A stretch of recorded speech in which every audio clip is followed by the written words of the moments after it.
Bonjour, bonjour, bonjour, mesdames et messieurs, fidèles internautes, amis de Diane W, la Suprême Télévision. Bonjour, bonjour, bonjour, bienvenue dans notre chaîne, dans notre page Facebook, mais aussi dans notre chaîne YouTube, Diane W, la Suprême Télévision.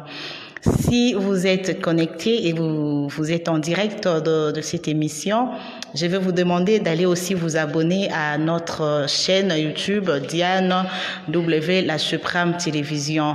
Beaucoup le savent que je ne suis pas dans la capitale, je suis à l'est du pays. Le travail m'a appelé de ces côtés, je dois aller. Le Congo est c'est mon pays. Partout le travail m'appelle, je dois aller sans problème. Je suis à Bukavu, dans le sud Kivu. Par rapport à la turbulence, tout ce qui se passe actuellement à l'Assemblée nationale, on a voulu bien avoir aussi l'impression des Bukaviens, c'est comme ça qu'on vous appelle, hein? Voilà, comment est-ce qu'eux pensent, quelles sont leurs impressions par rapport à la politique de l'heure. Alors, je vais recevoir pour vous aujourd'hui un cadre de l'FDC Bahati. C'est vraiment un cadre de l'FDC Bahati. Avec lui, nous allons nous entretenir sur la situation politique du pays et la sécurité dans cette partie du pays, dans l'Est, donc à Bukavu. Comment est-ce que la situation sécuritaire se présente actuellement? Il s'appelle Isaac Bissimois, il est là avec moi déjà. Isaac Bissimois, bonjour. Bonjour, madame. Un mot à tous ces gens-là qui sont connectés. Nous avons déjà 4 personnes en ligne. Bien, je suis très heureux d'être reçu par vous. Je salue les co-débatteurs, si vous voulez, ou tout le monde qui nous suit en ligne. Voilà. Alors, nous sommes à Bukavu et vous êtes, comme je le disais tout à l'heure, vous êtes cadre dans l'AFDC.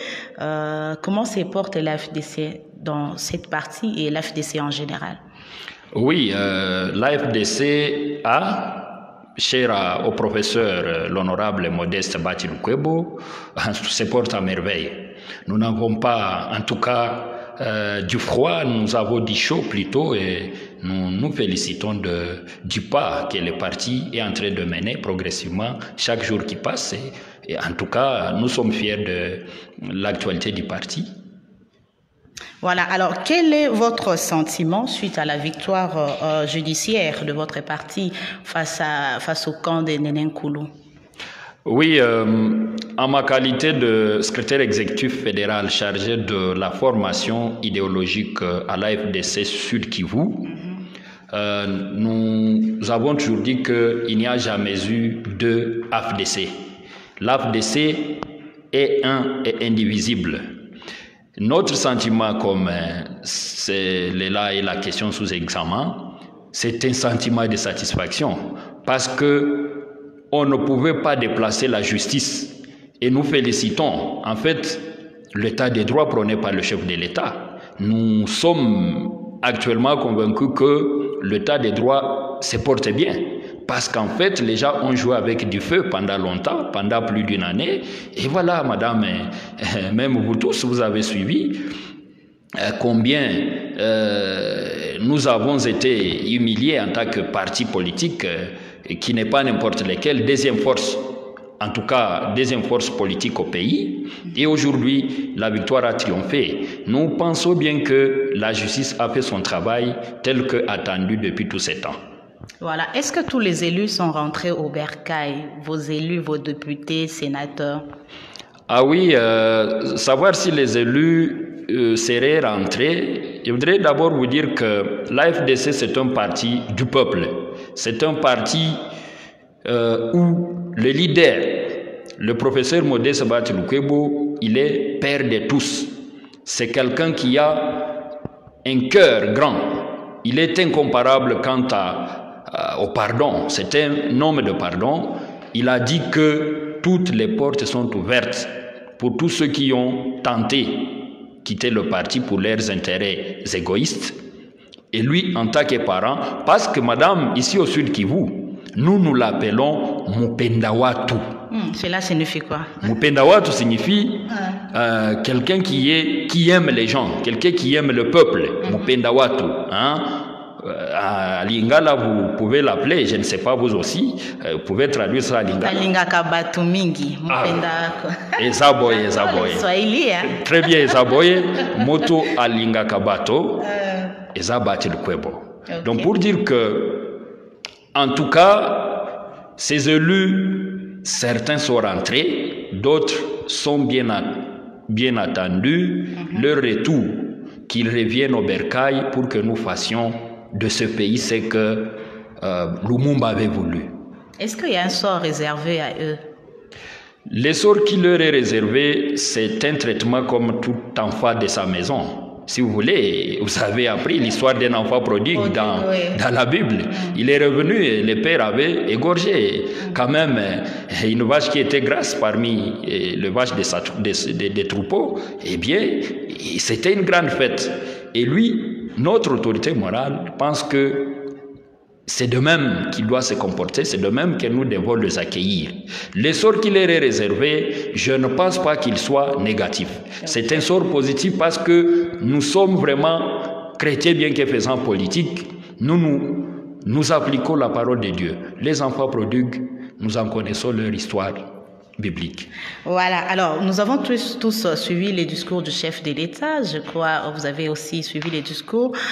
Quel a été votre sentiment? Parce que le chef de l'État a évoqué beaucoup de choses qui rencontraient aussi l'attente de la population, entre autres la fin de cette coalition FCC Cash, et il a aussi informé qu'il va nommer un informateur.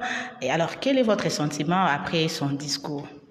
Bien, laissez-moi venir ici, madame, maintenant répondre à cette question comme citoyen patriote. Allez-y. Et non plus comme cadre de l'AFDC, cher au professeur Modeste Sabati Lukwebo. Le discours du chef de l'État, je l'ai qualifié d'un discours d'espoir. Pas même d'espoir, un discours matériel.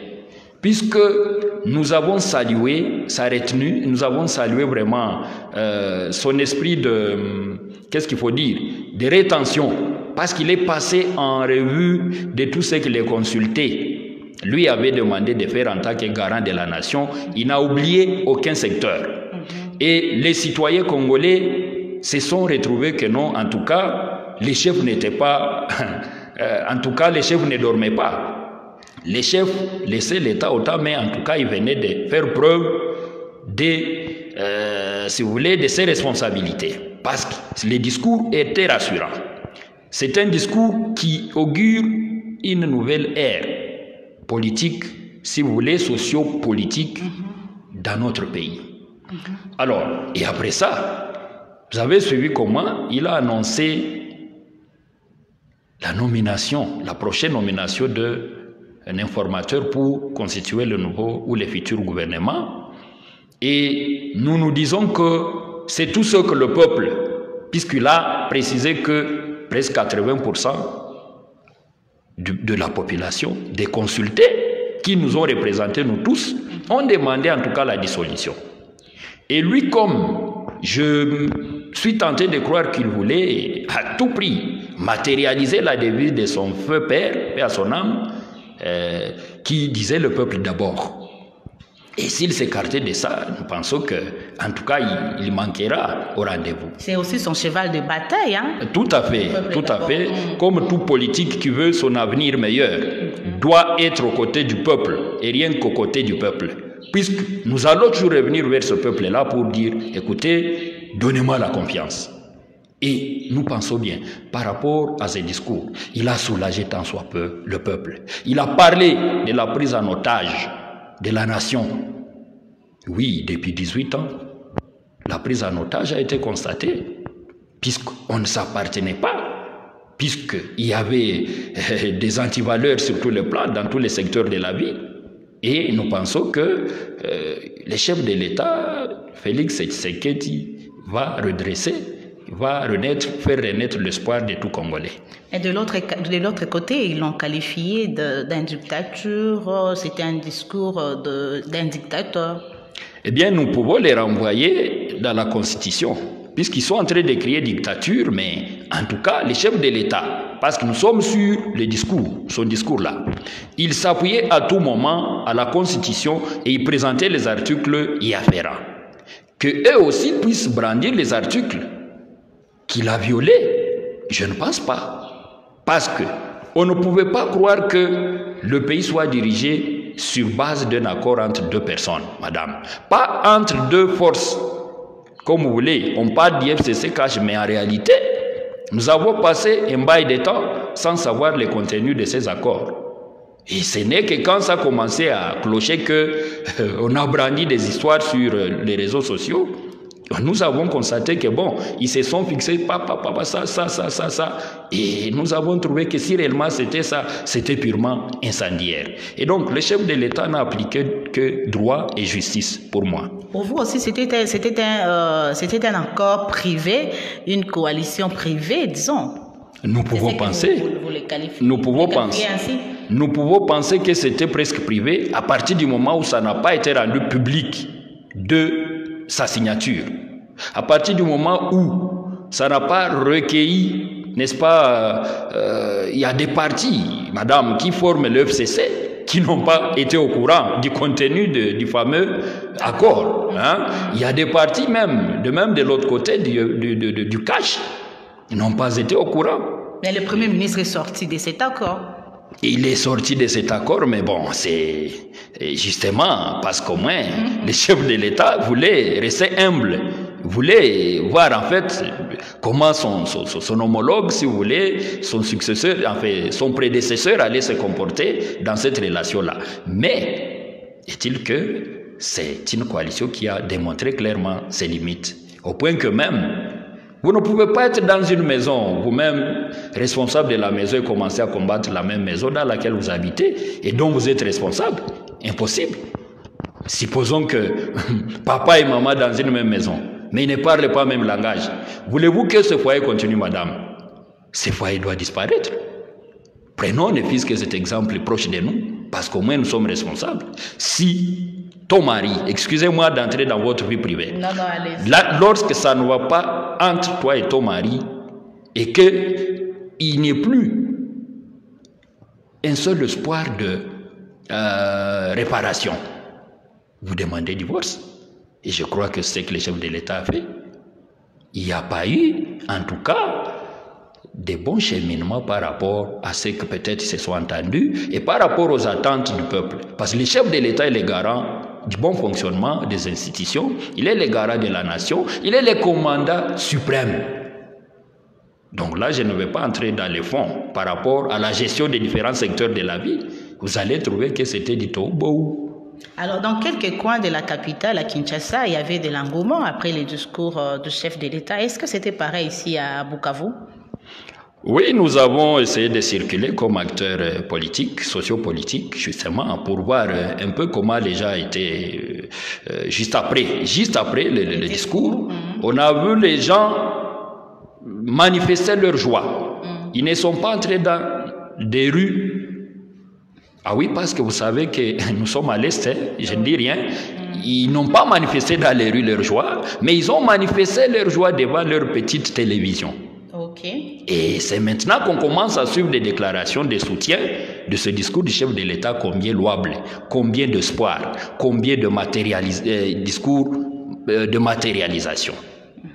Et surtout, en tout cas quand il a dit qu'il annonçait la nomination d'un informateur, tout le monde a acclamé là où j'étais.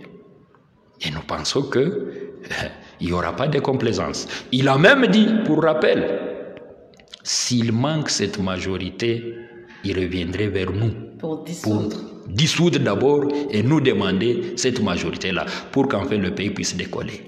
Voilà, vous nous suivez, partagez. Didier Elengue, partagez la vidéo. Jamal, partagez la vidéo. Voilà, comme je le disais, nous sommes en direct de Bukavu, à l'est du pays, dans le sud Kivu. Alors, nous sommes là pour parler de l'actualité politique. Nous allons continuer. Vous avez parlé tout à l'heure de l'informateur. Cela vous a réjoui. Mais votre autorité morale, le sénateur Bahati Lukwebo, est pressentie. Je suis en train de bien dire, je crois que vous me comprenez aussi très bien. Je ne dis pas que c'est lui qui sera l'informateur, mais je dis qu'il est pressenti informateur et en même temps premier ministrable. Quelle est votre réaction, qu'en dites-vous? Merci madame, c'est vous qui dites qu'il est en tout cas pressenti, mais nous ne faisons que prier, parce que c'est la prière qui nous a conduits durant tous ces temps. Dire qu'il peut être informateur, il est pressenti informateur, hein. Je vais, ou pressenti préministrable, je viens vous dire que c'est l'homme qu'il faut à la place qu'il faut. Que ce soit sur les plans scientifiques, que ce soit sur les plans politiques, c'est un aguerri. Est-ce qu'il a un poids politique, Bahati Lukwebo? Oui, c'est vraiment un technocrate. Le poids politique s'est mesuré autrefois, à l'issue du scrutin de 2018, lorsqu'il passait comme deuxième force, en tout cas du pays, deuxième force politique du pays. Personne n'en doute parce que nos aînés, la première force d'autrefois, avaient reconnu qu'il n'était que lui, la deuxième force politique du pays. Alors, le sentiment peut être positif dans la mesure où il obtenait encore une fois cette confiance du chef de l'État. Nous pensons qu'il réunit toutes les qualités pour fournir des informations fiables, que ce soit des qualités politiques comme je le disais. Vous le savez, je disais qu'il chapeaute la deuxième force politique du pays. Il est technocrate, si vous voulez, un économiste aguerri. Il connaît les rouages économiques du pays. Il connaît tout ce qu'il connaît, qui quand même, c'est un homme qui a toujours proposé des innovations tendant à amener le pays en avant, tendant à faire décoller le pays. Ce que, préministrable, oui, nous savons bien que il ne sera pas à son premier forfait. Il a longtemps été ministre national et tout ce qui lui reste, c'est de monter, c'est d'être élevé à ce rang-là. Hein? C'est tout ce qui lui reste parce qu'il a déjà longtemps été ministre. Donc pour lui, la primature, si Dieu peut, parce que c'est Dieu qui donne madame et non la personne ou l'individu, eh bien si Dieu pourrait l'amener à ce poste-là, nous pensons que le peuple aussi pourra sourire. Voilà. Nous sommes patients, nous allons attendre parce qu'aujourd'hui déjà, je vous informe qu'il y aura plénière. Je crois que c'est déjà tout à l'heure à 10h ou bien ça a déjà commencé. Très bientôt, j'aurai les informations, les nouvelles de Kinshasa. À l'ordre du jour, l'examen de la pétition cas par cas de la présidente de l'Assemblée nationale, Janine Mabunda. Alors, qu'en pensez-vous de cette turbulence politique observée au sein de l'Assemblée nationale aujourd'hui? Oui, là encore, je vais aborder cette question en tant que citoyen patriote. Tout le monde est en train de suivre petit à petit la façon dont le pays est en train de dégringoler. Nous avons élu des députés nationaux pour nous représenter, pas pour aller défendre des intérêts partisans. Il faudrait, en tout cas, que cela arrive à ce niveau-là pour laisser la prise en otage aux élus du peuple. Nous savons bel et bien que lorsqu'on vient d'un parti politique, c'est vrai, on ne s'appartient pas totalement, mais on doit aussi voir dans c'est dans quoi je suis, c'est dans quoi je veux m'engager. Est-ce que le peuple y gagne? Le peuple qui m'a mandaté, le député national, madame, il a derrière lui peut-être 100 000 têtes qui attendent de lui une prestation meilleure.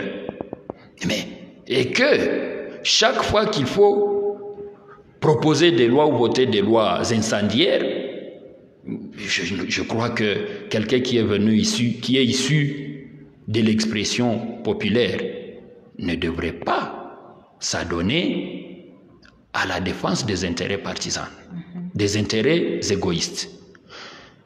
Oui, de ce côté-là, Il y en a qui sont allés rien que soutenir un individu et non voter les lois. Or, nous attendons des lois. Combien d'édits? Pas d'édits, on parle des édits, c'est seulement au niveau provincial. Je voudrais parler des lois. Combien de lois ont été déjà votées depuis leur investiture? Mais nous assistons rien qu'au théâtre. La théâtralisation de l'Assemblée nationale. Nous n'assistons qu'à la défense des intérêts égoïstes. Nous n'assistons qu'à des bagarres physiques. Et c'est vrai, ailleurs, d'autres députés se bagarrent. Pas pour des fins égoïstes, mais pour l'intérêt du peuple, pour l'intérêt de la nation. Vous refusez qu'une loi ne soit pas votée alors qu'elle est favorable pour le peuple. Il y a des députés qui se battent. Mais ici, chez nous, ce n'est pas le cas. On a connu des députés qui se sont battus, qui se sont injuriés pour des faits égoïstes. Et là, nous croyons bien que la démarche visant la déchéance du bureau, en tout cas, n'est pas aussi en tout cas à fustiger, elle est plutôt à encourager, puisque le pays doit décoller. Ces pays de Lumumba, ces pays de, si vous voulez, de Kassavubu, ces pays de Tshisekedi, ces pays de Laurent Désiré, de Joseph Kabila aussi. De Mouzihirwa, si vous voulez, de Joseph Kabila, bon, d'accord, puisque, bon, admettons, doit décoller. Nous devons cesser avec la prise en otage. Voilà. Alors, les FCC, par rapport à cette pétition, les FCC dit que c'est à cause d'une crise artificielle causée par les chefs de l'État. Selon vous, est-ce que les chefs de l'État a causé une crise? Le chef de l'État n'a pas créé une crise, j'allais dire. Le chef de l'État n'a pas créé une crise. Nous devons reconnaître, même si nous faisons politique, ayons quand même une dose de chrétienté, ayons une dose de discernement, d'objectivité. Le peuple poursuit pas à pas la façon dont le pays était ou est en train d'être dirigé. Mais le chef de l'État s'est retrouvé que les actions d'État étaient sabotées par le même parlementaire.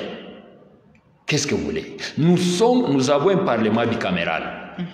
À deux chambres, nous parlons du Sénat et de l'Assemblée nationale.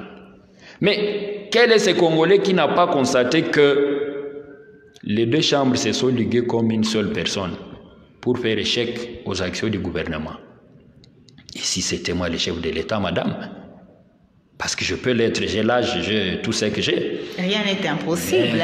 Je ne dis pas que je le suis, et je ne dis pas que je suis ambitieux jusque-là, mais en tout cas, si c'était moi, je pouvais déjà agir avant. Mais lui, étant rassembleur, étant en tout cas aux côtés du peuple, étant sage, il a laissé faire pendant un temps. Il a longtemps, d'ailleurs, conseil, nous l'avons tous suivi. Il demandait à ce que les gens reviennent. Que nous l'avons longtemps suivi. Il demandait aux gens de pouvoir changer leur comportement, tendant à pouvoir retarder le développement du pays. Il leur demandait de s'éranger aux côtés du peuple. Franchement, les amis de l'autre camp, on ne sait pas. On peut se demander, est-ce que c'est l'ivresse du lait? Est-ce qu'on peut parler d'une folie pour une personne normale, intellectuelle? Je ne pense pas. Est-ce qu'on peut parler d'une sorcellerie qu'ils ont bu pour commencer à se comporter en électron libre dans un pays dirigé par un président élu démocratiquement? Tout le monde n'a pas compris. Donc voilà, il ne faudrait pas parler de la création d'une crise par le chef de l'État. C'est plutôt le peuple qui y a demandé que cela soit. Puisque les consultations initiées et réussies ont démontré clairement que ça n'était déjà trop. Et comme un chef doit être réellement aux côtés du peuple, je l'ai toujours dit, le chef de l'État ne ferait pas autrement. Voilà, il a eu le temps de conseiller, si vous voulez, ce partenaire. Il a eu le temps en tout cas de les observer. Il a eu le temps même de les accompagner, si vous voulez. Mais en tout cas, lorsque, comme je le disais, pour un foyer où il y a papa et maman qui ne s'entendent plus, le divorce étant reconnu chez l'État, on y va pour effacer et casser le certificat de mariage. Voilà. Voilà.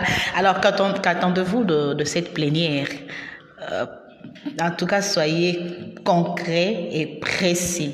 Qu'attendez-vous exactement de cette plénière? Bien. La plénière d'aujourd'hui, qui sera dirigée par le doyen et le cadet d'âge, d'abord, je félicite cette démarche.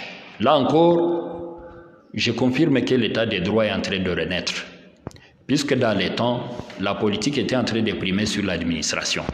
Là, c'est l'administration qui dit qu'on prend les doyens et les cadets d'âge pour gérer les affaires. Ils ont aussi été reçus hier par le chef de l'État. Hein? Voilà, signe de reconnaissance que c'est eux désormais qui sont là, et ils ont pour mission d'examiner, pourquoi pas, d'organiser les élections. Je vais bien. Lorsqu'il y a, si vous êtes en tout cas quelqu'un, un représentant du peuple, et que les gens que vous dirigez vous réquisent, si c'était moi, je ne peux pas passer 2 jours en train de tergiverser. Je dépose ma démission. Donc, selon vous, Janine Mabunda devrait directement démissionner? En ma qualité d'expert, expert en management politique, je pourrais lui conseiller de démissionner pour qu'elle garde la petite confiance qu'elle pouvait encore avoir dans son fief électoral. Alors, nous avons suivi qu'on est déjà à plus de 300 signatures. Bon, les gens racontent, je ne sais pas si vous avez la précision. Bon, quelles que soient les signatures qui sont là, on peut déjà voir que on est réquisé. Et quand on est réquisé, il faut dégager. Alors, je ne vous avais demandé à quoi est-ce que je pouvais m'attendre. Nous nous attendons, tous Congolais patriotes, à ce que ces bureaux dégagent pour permettre le développement du pays qui passe à travers des lois. Et au lieu de passer tout le temps en train de se bagarrer pour des intérêts égoïstes, il faut passer le temps plutôt pour voter les lois qui favorisent le développement du pays. Et on va examiner, n'est-ce pas, la motion contre le membre du bureau. Nous saluons donc et nous soutenons cette plénière. D'ailleurs, il est temps que je sois devant ma télévision pour bien suivre et pour avoir ce que je peux vous dire prochainement. Parce qu'en tout cas, il faut qu'on en arrive à ce niveau-là. Il faudrait même, je ne sais pas si les membres du bureau avaient des bons conseillers. Ils devraient, séance tenante, déposer leur démission. Vous allez comprendre que l'hémicycle est transformé en ring parce que nous avons appris comme vous que madame a convoqué aussi sa propre plénière pour aujourd'hui même. Maintenant, là, on se demande, cette cacophonie est entretenue par qui et pour quelle fin, pour quel objectif? Quand le peuple dit « dégage », vous dégagez. Ces gens qui ont signé cette motion sont des représentants du peuple. Et là, maintenant, il faut voir que je ne mérite plus. Je quitte pour laisser le pays décoller. Voilà, attendons, nous allons savoir ce qui sera la plénière d'aujourd'hui, parce que nous savons déjà l'ordre du jour, c'est l'examen de la pétition.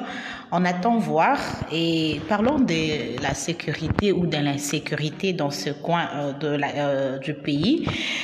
Que cette l'insécurité qui reste toujours préoccupante malgré la présence de la MONUSCO. Qu'est-ce qui ne marche pas dans ce coin du pays, j'allais dire de la capitale? Oui, madame, vous avez constaté comme moi que l'insécurité se porte bien en province du Sud Kivu. Je dis bien l'insécurité se porte bien. Bizarrement. Oui. Quel que soit, bon, l'insécurité physique, l'insécurité alimentaire, l'insécurité salariale, l'insécurité sur tous les plans, mais il n'y a pas de sécurité aussi sans salaire. Nous insistons sur la sécurité physique, des corps sans vie chaque jour qui passe, de cambistes toujours assassinés. On se demande finalement des procès. Et souvent on nous dit que bon, on a attrapé des gens présumés assassins de tels, mais au finish, la suite, nous nous demandons c'est par où. Est-ce que c'est entretenu en tout cas cette insécurité par quelques personnes? Je ne saurais pas affirmer que c'est entretenu, mais je voudrais entrer dans les quotidiens de ceux des garants de la sécurité. Là, je cite la police et la FARDC. Madame, moi, j'ai toujours fustigé la manière dont ces gens sont encadrés. Là, je parle du salaire, je parle de leurs équipements.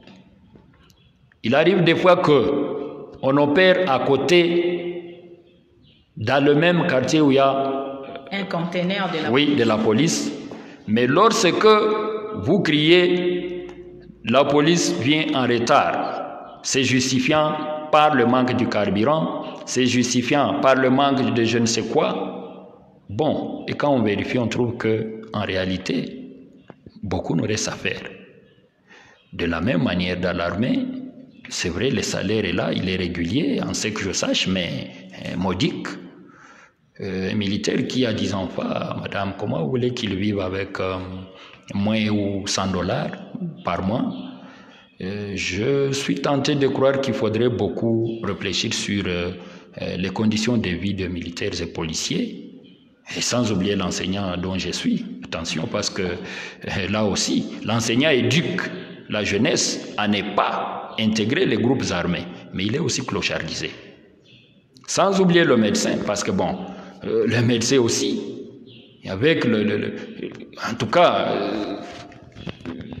la manière dont l'infirmier, le médecin travaillent, mais il faut voir quel traitement leur est réservé. Donc l'État devrait tout faire pour voir les secteurs qui touchent directement la vie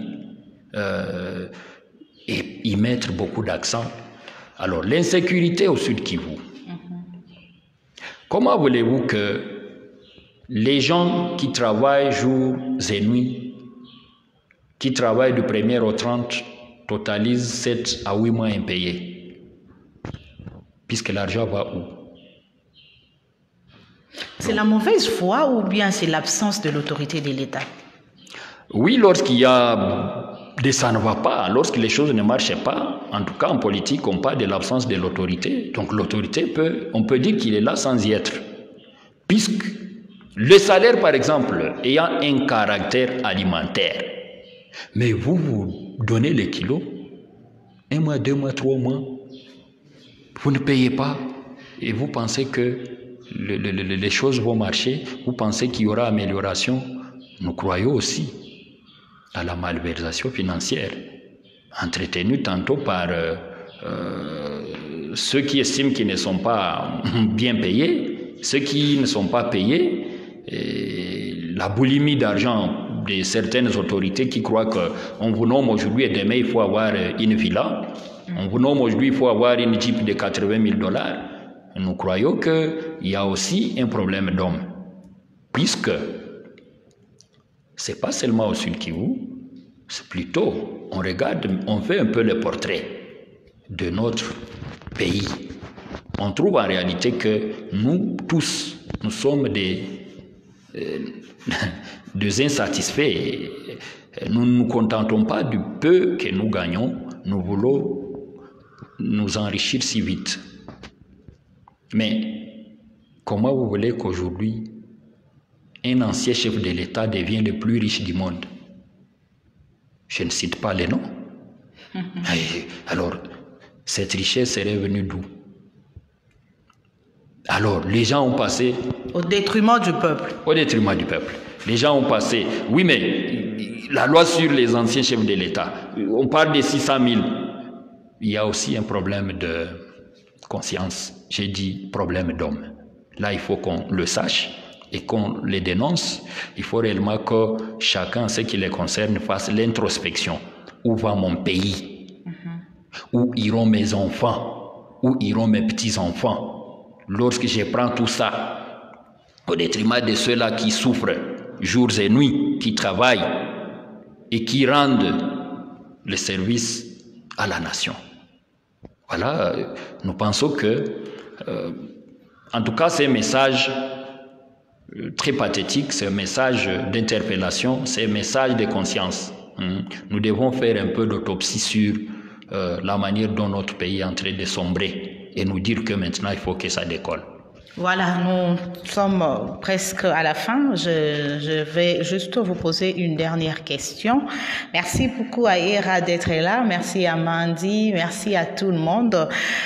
Isaac Bissimois, parlons de la commune de Minembwe. Quelle est la situation actuelle de cette commune controversée de Minembwe aujourd'hui? Oui, la commune de Minembwe est controversée. Vous avez suivi tous comme moi. Les gens ne doivent pas aussi politiser cette affaire. Les gens ne doivent pas parler de l'acharnement ethnique, parce qu'il y en a qui ont pensé de cette façon-là. Il faut rentrer dans... Peut-être, il faut rappeler et informer, rappeler à ceux qui ont suivi et informer à ceux qui n'ont pas suivi que dès lors que la commune de Minembwe n'avait pas été sélectionnée par l'Assemblée provinciale sortante, d'aucuns se posent la question, d'où serait venu maintenant? Qui l'aurait inséré? Pour quelle fin? Pour quel objectif? Or, c'est l'Assemblée provinciale qui a donné, qui a délimité, qui a fait l'étude des différents coins qui pouvaient être déjà urbanisés, des différents coins qui pouvaient déjà être érigés en commune urbano-rurale. Et Minembwe, en ce que je sache, puisque vous le savez, pour ériger une entité en commune, on se base sur la présence des infrastructures, n'est-ce pas, en bâtiment, en route, il y a aussi le facteur de population. Minembwe, à lui seul, ne répondez pas à tous ces critères. Franchement, c'est un milieu très reculé, un milieu très, qu'est-ce que vous voulez, non seulement reculé, mais c'est une petite entité, quoi. Il n'est pas possible que cela puisse passer aux yeux des députés, aux yeux des élus du peuple. C'est comme je disais encore une fois qu'ils doivent se rappeler de leurs responsabilités. C'est comme ça que nous félicitons encore une fois le député national Nzangi Moïndo Nzangi pour avoir pris l'initiative. En tout cas, s'il m'écoute, il mérite mon cadeau lorsque j'en aurai. Et si j'étais son électeur, je pouvais le relire, puisqu'il a révélé ce que tout le monde ne savait pas. Nous pouvons encore une fois féliciter notre Assemblée provinciale pour avoir tenté, pour avoir interpellé le ministre provincial de l'Intérieur, l'auteur de l'installation. Eh bien, justement, on a fait des recommandations. Le chef de l'État a suspendu cette installation, cette investiture, et les gouvernements provinciaux ne pouvaient que se soumettre à cela. Nous attendons. Mais là aussi, je veux faire une recommandation. Allez-y. Pour mettre fin à tout ça, il faudrait que l'on puisse sortir dans l'urgence des nouvelles nominations des entités territoriales décentralisées. Pourquoi je l'ai dit? J'insiste parce que ceux qui sont là ont déjà beaucoup traîné. Et lorsqu'on traîne au pouvoir dans un poste nominatif, on en abuse. Et donc, là encore, demain, ils vont parler de l'acharnement politique. Non, non, ils sont là depuis plus de 5 ans. Non, si vous voulez, 10 ans peut-être. Et donc, on devrait faire d'urgence. Les ministères de l'Intérieur devaient s'apprêter à pouvoir nommer de manière générale les animateurs. Je ne sais pas en vertu de quoi on peut repêcher Minembwe qui ne remplit pas d'ailleurs des critères. Alors, n'étant pas les décideurs, mais nous pensons que reconnaître la commune de Minembwe serait encore une fois soutenir des antivaleurs, serait encore une fois violer les lois du pays, puisqu'on ne doit pas aller à l'encontre de conditions requises pour ériger une entité en commune urbano-rurale. Les textes sont clairs. Si Minembwe est OK, si on estime que, si les décideurs estimera que Minembwe réunira maintenant les conditions, les critères, OK, je n'ai rien contre. Qu'il soit érigé si les conditions et les critères seront réunis. Mais à présent, ce que je sache, les conditions n'ont pas été réunies et Minembwe n'a jamais été cité parmi les entités à ériger en commune. Voilà. Mais selon vous, pourquoi cette précipitation de la part de Roubaix-Roy et les autres? Pourquoi est-ce qu'ils sont allés trop vite? Nous avons pensé à un arbre qui cachait de la forêt. C'est pour ça que parmi les propositions que les consultés ont données au chef de l'État, ils ont demandé la fusion du ministère de l'Intérieur avec celui de la décentralisation, puisqu'il y a compénétration, puisqu'il y a contradiction, puisqu'il y a chevauchement, si vous voulez. Cette précipitation était énorme. Cela revient comme était avant. Oui. C'était fusionné. Voilà qu'il y a saucissonnement du pays, saucissonnement de textes légaux, il y a saucissonnement. Donc, tout ça, des arbres qui cachent la forêt. Okay. Et Dieu merci parce que notre Dieu aime beaucoup la République démocratique du Congo. Il ne permet jamais que de n'importe quoi soit réussi, de n'importe quoi puisse, n'est-ce pas, marcher sur ses enfants. Dieu est toujours regardant sur la RDC. Et nous recommandons au peuple congolais de beaucoup prier, puisque le pays est indivisible, constitutionnellement parlant, et il est dans ses frontières depuis 1960. Quoi de plus? Comment peut-il sortir de ses frontières? Pour quelle cause? Pour quel motif? Puisqu'il y a eu quel référendum? Voilà. Aucun maître ne sera supprimé de l'entité de la RDC. Voilà, ce sera votre dernier mot, ou bien si vous avez quelque chose à ajouter par rapport à l'entretien d'aujourd'hui.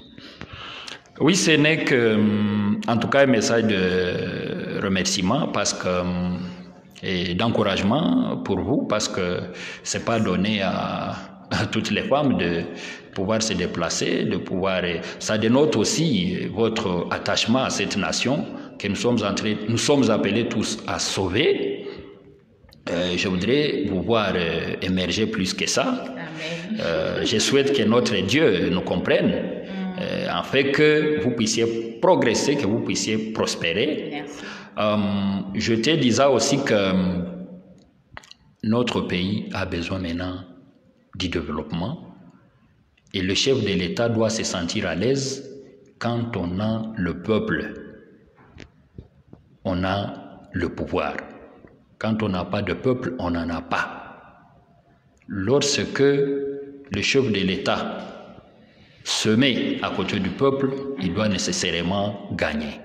Et là, il va matérialiser les slogans « Le peuple d'abord ». Pour ce qui concerne mon autorité morale, le professeur Modeste Batilou-Kwebo, parce que je ne peux pas clôturer, madame, cet apostrophe sans rentrer sur sa personne. Oui. Je disais que je n'avais pas, en tout cas, l'autorisation de parler au nom du parti, mais en ma qualité de secrétaire exécutif fédéral chargé de la formation idéologique, en prenant parole, j'invite d'abord tous les camarades membres du parti, cadres sympathisants militants, à pouvoir se ranger derrière le professeur Modeste Batilou-Kwebo, à pouvoir en tout cas s'occuper du parti et de la sensibilisation afin que tout le monde comprenne que l'AFDC c'est un pays qui peut sauver ce pays. C'est un parti plutôt qui va sauver ce pays. Aussi, je voudrais dire que le professeur Modeste Bahati Lukwebo, c'est un exemple à suivre, puisqu'il est un homme de paix, il est un homme de pardon, communément surnommé Mupenda Watu. Oyo abengi, oyo aboyi Modeste Bahati Lukwebo, aboyi peuple. Sikoyo, biso nyonso, tozala simanaye. Vraiment, j'ai aimé cette chute à Lingala. Pour le bac qui à Lingala bien, mais ça a été une bonne chose. Je crois que et ça lui peut bateau la dabiso bien parce que Lingala, comme moi, je vous apprends les Lingala. Tout à fait. Et je dois aussi apprendre les Swahili. C'est parmi les 4 langues de notre pays. Oui. Voilà, c'était un grand plaisir, mesdames et messieurs, de partager ces moments avec vous. Vous savez que je suis toujours là, votre servante, pour vous apporter de l'information. De partout où je me retrouve, je cherche toujours une information pour vous apporter. Là, nous recevions Isaac Bissimois, il est cadre de l'FDC à Bahati. Ça a été un grand plaisir. Si vous avez suivi ou bien vous nous avez pris en cours, allez à Diane W, la Suprême Télévision sur YouTube. Vous allez suivre l'intégralité de cette émission. Désormais, nous allons commencer à faire les lives sur Facebook. Question de vous mettre au parfum de ce qui se passe à l'est du pays. C'est notre pays, c'est notre nation. Aimons la République démocratique du Congo parce que c'est la seule nation que nous avons et elle restera un et indivisible. Merci beaucoup et à très bientôt. Je vous en prie, madame, soyez bénie. Voilà, j'ai dit bonjour à Hera, j'ai dit bonjour à Dika, vous étiez nombreux. Oh là là, Léonard, Alain, Marie-Jeanne depuis l'Europe, Popol, Simon. Oh là là, je ne saurais pas citer tout le monde. Mais sinon, merci à vous et à la prochaine.